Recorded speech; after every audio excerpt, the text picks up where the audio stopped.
আমি শিমুল, ফরিদপুর রাজেন্দ্র কলেজে পড়ি আর পাশাপাশি একটা ব্যবসা করি। সকাল শুরু হয় চায়ের কাপে চুমুক দিয়ে, তারপর ক্লায়েন্ট কল, প্রজেক্ট ডেডলাইন আর চরম ব্যস্ততা।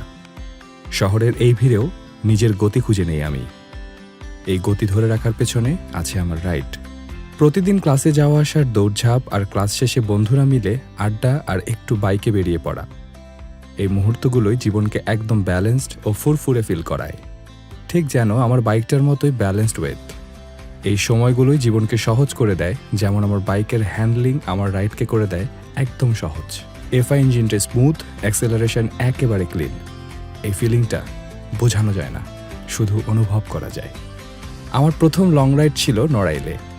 বাইকটা যখন চালালাম তখনই বুঝলাম কত সহজে সব কন্ট্রোল হয়। রাস্তার প্রতিটা বাঁক, প্রতিটা মাইল মনে হলো এক নতুন অভিজ্ঞতা।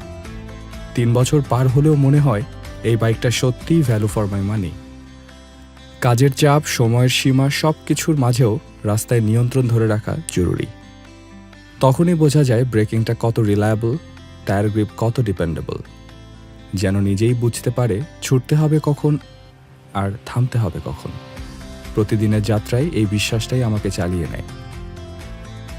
সারা দিনের দৌড়ঝাঁপের মাঝে একটু সময় নেই নিজের জন্য।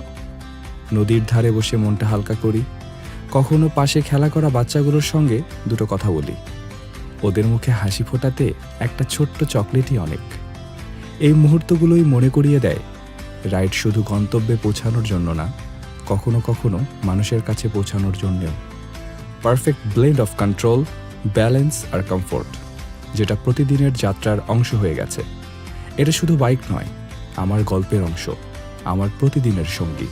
প্রতিটা রাইডেই লুকিয়ে থাকা এক একটা অনুভূতি, একটা লাইফ টাইম কানেকশন।